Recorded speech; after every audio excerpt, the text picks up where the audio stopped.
en Corte Federal Sí. contra su atacante. ¿Qué es lo que significa esto, abogado, en su experiencia? Bueno, la cosa, normalmente casos criminales se manifiestan en la corte estatal. No es normal que se manifiesten en la corte federal, pero porque ella es, en efecto, un agente del gobierno federal, es la razón por cual le están presentando los cargos contra él ahí. Ajá. O sea que se le van a presentar cargos en Corte Federal y también en Corte Estatal, ¿correcto?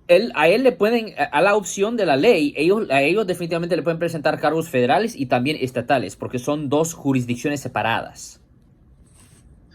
Y la razón es obviamente porque estamos hablando de la tercera persona más poderosa del país, ¿no? En efecto, sí. Abogado, ¿qué es lo que este señor enfrenta debido al ataque, la manera en que lo hizo, el haberse introducido en una casa y utilizado un martillo Sí. para causarle grave daño? Pues yo me enfoco más en el aspecto estatal, obviamente. Pero, por ejemplo, si estamos mirando un caso estatal, yo dijera, pues, obviamente fuera una violación del Código Penal, sección 460, aquí en el estado de California, que es de entrar a una propiedad ajena con la intención de cometer una felonía. Eso conlleva una pena potencial de hasta 6 años en la prisión estatal. Ese es el primer cargo. Obviamente, por el uso de la arma, que es el martillo, le pueden presentar cargos de asalto con arma mortal bajo el Código Penal sección 245A1, que conlleva una pena potencial de hasta 4 años, que es un strike. Obviamente, porque le pegó con el martillo en la cabeza al señor, pues eso agrega otro cargo de intento de asesinato bajo el Código Penal sección 187 subraya 664. Eso conlleva una pena de 25 años a vida en la prisión estatal. En efecto, se está enfrentando a vida en prisión. ¿Podría repetirme eso, abogado, un poco de los cargos? O sea, obviamente la manera en que llevó a cabo el ataque, se trataba de una persona ya de mayor edad. Son cargos verdaderamente graves, ¿no? Los que enfrenta este hombre. Son cargos, pueden también agregar cargos por abuso de una persona mayor, pero de todos los cargos el más serio es intento de asesinato. Ya.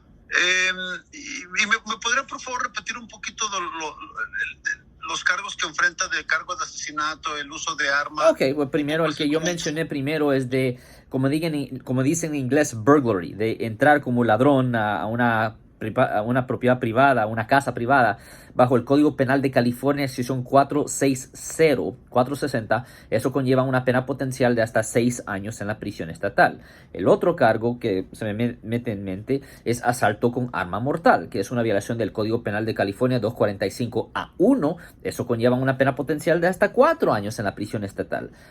Obviamente porque le pegó al señor con el martillo en la cabeza, pues eso va a ser intento de asesinato. Bajo el Código Penal sección 187 subraya 664, eso conlleva 25 años a vida en la prisión estatal. Entonces, en total, ¿cuántos años se enfrenta este hombre, señor? Mira, ellos se pueden poner muy creativos con los cargos. Yo solo mencioné 3 cargos. Yo no sé exactamente cómo ocurrió la pelea o no. Voy a darle un ejemplo. Supongamos que el señor le estaba pegando al esposo de Nancy Pelosi con el martillo y por una razón u otra se le cayó el martillo o lo perdió y después decidió recogerlo de nuevo y proceder. Ok, pues en teoría le pueden presentar 2 cargos de intento de asesinato. Yo no sé exactamente cómo ocurrió la pelea. Esos detalles van a salir ahí en la corte. Ya, aquí lo interesante es de que son los cargos en Corte Federal, ¿verdad? Y se debe por la personalidad.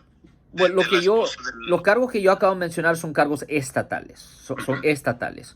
Pero cargos federales, generalmente asesinato no es un cargo federal. Normalmente es un cargo estatal.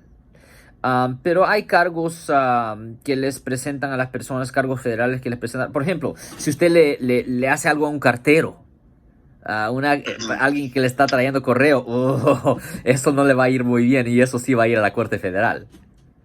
Y el estado mental de este hombre, obviamente se dice de que tenía algún tipo de problema mental, trastornos.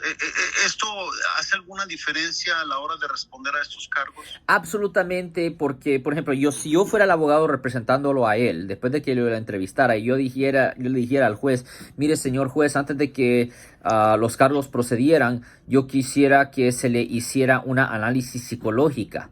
Y, por ejemplo, en California aquí hacemos un análisis psicológica bajo el Código Penal sección 1368 cuando un abogado penalista declara una duda. Y muchas veces yo he tenido que hablar con jueces en privado donde el juez me pregunta por qué tiene dudas con respecto a la competencia de esta persona. Yo le digo, mire, yo le pregunté su fecha de nacimiento y siempre me dio una sonrisa y nada más. Ni sabía ni me puede dar un apellido. El punto es que eso pasa, y cuando una persona está tan mal mentalmente que no puede apreciar las consecuencias de sus acciones, o si una persona está tan mal mentalmente que no puede asistir con su propia defensa, esa persona debería de ser mandado a un hospital especial para que le den tratamiento. No debe de ser procedido, pues no le deben de presentar cargos criminales, o por lo menos no debería de estar enfrentándose al sistema judicial. Y eso pasa cuando una persona está tan mal mentalmente que no puede apreciar las consecuencias de sus acciones. Y en el caso de que se trata del esposo de Nancy Pelosi, obviamente es un caso que trae mucho la atención pública y es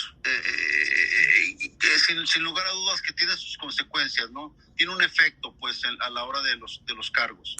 Bueno, de lo que yo sé, yo no creo que él es un político. Si yo fuera abogado de él, yo trataría de forzar a que el caso se quedara en la atmósfera, pues, estatal en vez de federal, pero también mucho de esto también va a depender en las intenciones específicas de la persona. Pero también si una persona tiene ciertas intenciones específicas, eso se puede batallar con el estado mental de la persona, porque si la persona está tan mal mentalmente, pues bien difícil argumentar por parte de la fiscalía de que él tenía ciertas intenciones específicas. Perfecto. ¿Alguna otra cosa que le gustaría agregar, abogado, con respecto a este tema? Obviamente es un tema que usted, del cual no está a cargo, pero conoce exactamente los cargos que esta persona enfrenta, ¿no? Pues la cosa es esto, obviamente el primer día de corte es simplemente una lectura de cargos. Ahora, cuando una persona está mal mentalmente, pues se le pide un análisis psicológica.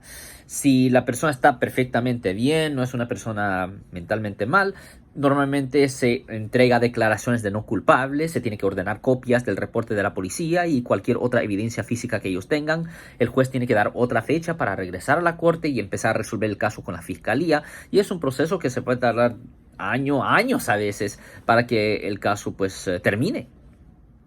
Perfecto. Y lo último, nada más para que me lo especifique para dejarle a trabajar, ¿cuántos años se enfrenta esta persona o podría enfrentar en prisión? Mire, por este ataque. Por este ataque, obviamente estamos hablando de vida en prisión. Ahora, la fiscalía se puede poner muy creativa y decir, ok, pues pueden poner un cargo aquí por esta acción y este cargo aquí por esta acción, y puede subir el monto. Pero ya cuando estamos hablando de prisión estatal por vida o prisión federal por vida, ¿qué es la diferencia de hablar de 1000 años versus 200 años? Es vida. Perfecto. Ok, abogado, pues le agradezco mucho su tiempo. Muchas gracias por habernos ayudado con este tema. Okay, muchas gracias a usted, señor. Muchas gracias, don Alexander. Cuídese. Adiós, señor.